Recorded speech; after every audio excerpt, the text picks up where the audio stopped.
ఇక్కడ రాజకీయం అంటే కేవలం ఎన్నికలు, పార్టీలు మాత్రమే కాదు. భూమి, అధికారం, కుటుంబ ఆధిపత్యాల మధ్య చెలరేగే ఫ్యాక్షన్ యుద్ధం. ఈ రంగంలో కేతిరెడ్డి, పెద్దారెడ్డి, జేసీ బ్రదర్స్ మధ్య గొడవలు దశాబ్దాలుగా కొనసాగుతున్నాయి. 2024 ఎన్నికల తర్వాత ఈ పోరు మరింత ముదిరిపోయి ఆ ప్రాంతాన్ని పొలిటికల్ వార్ జోన్గా మార్చేసింది.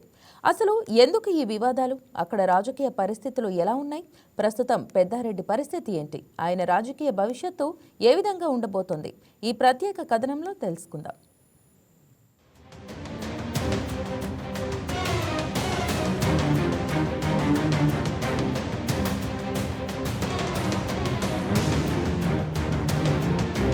ఫ్యాక్షన్ రక్తపు చరిత్ర నుంచి రాజకీయ ఆధిపత్యం వరకు తాడిపత్రి ఒక వైలెంట్ కాన్స్టిట్యున్సీగా పేరు పొందిన ప్రాంతం.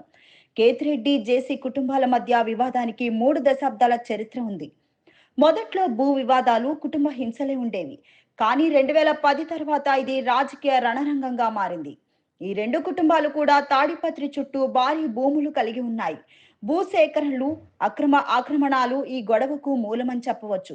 ఉదాహరణకు 2025 మేలో పెద్దారెడ్డి కుటుంబంపై అటవీ భూమి ఆక్రమణ కేసు నమోదైంది. ఇది జేసీ వర్గం చేతిలో రాజకీయ ఆయుధంగా మారింది.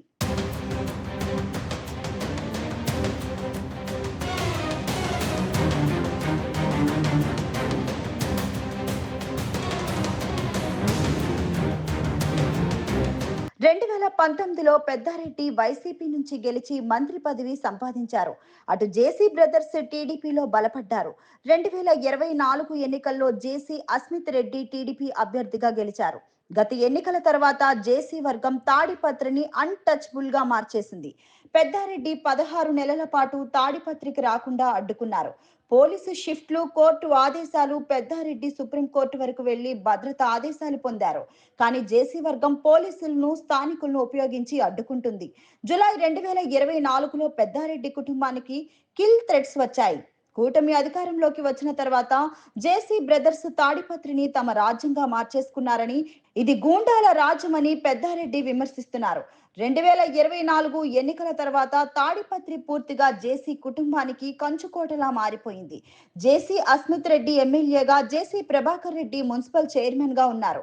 జేసీ దివాకర్ రెడ్డి రాజకీయంగా సపోర్ట్ చేస్తున్నారు. ఈ ముగ్గురి ఆధీనంలో స్థానిక పోలీసులు, కార్యకర్తలు ఊతమందిస్తున్నారు.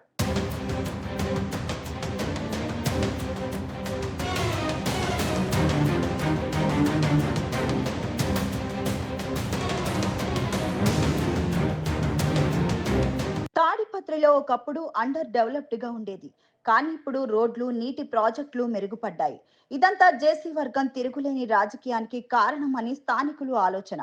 తాడిపత్రిలో ప్రస్తుతం వైసీపీ పరిస్థితి అస్తవ్యస్తంగా మారింది.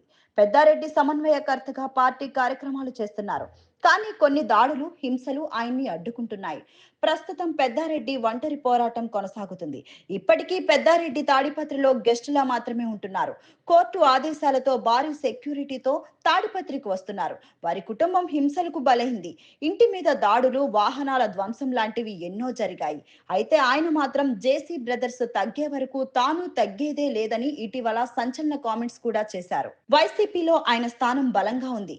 కానీ స్థానికంగా మాత్రం పెద్దారెడ్డి బలహీనపడ్డారు. తాజా సంఘటనలు గమనిస్తే జూన్లో పెద్దారెడ్డి ఇంటికి చేరుకుని క్లాష్లు పోలీసులు ఎన్ఫోర్స్ చేసి బయటపెట్టారు. ఆగస్టులో జేసీ ప్రభాకర్ శివుడి విగ్రహావిష్కరణకు పెద్దారెడ్డి ఎంట్రీతో రాళ్ల దాడులు జరిగాయి. దీంతో తాడిపత్రిలో పరిస్థితి టెన్షన్ గా మారింది. సెప్టెంబర్లో పెద్దారెడ్డి ఫుల్ సెక్యూరిటీతో తాడిపత్రికి గ్రాండ్ ఎంట్రీ ఇచ్చారు.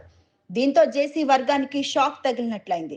ఇక నవంబర్ 4న వైసీపీ కోటి సంతకాల కార్యక్రమాన్ని టీడీపీ కార్యకర్తలు రాళ్ల దాడితో అడ్డుకున్నారు. దీంతో తాను శాంతి కోసం ట్రై చేస్తుంటే వాళ్ళు యుద్ధం చేస్తున్నారని పెద్దారెడ్డి ఆరోపించారు.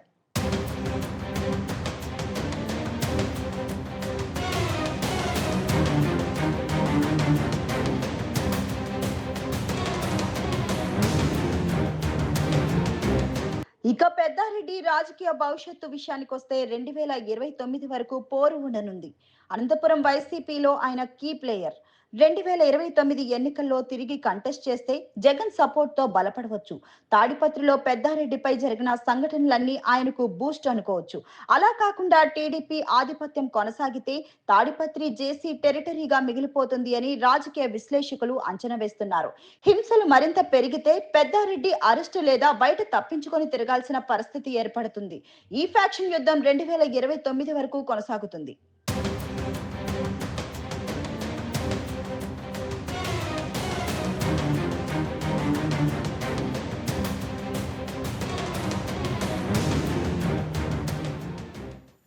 హాయ్ వ్యూయర్స్, ఈ వీడియో మీకు నచ్చినట్లయితే లైక్ కొట్టి షేర్ చేసి వైకే టీవీని సబ్స్క్రైబ్ చేసుకోండి.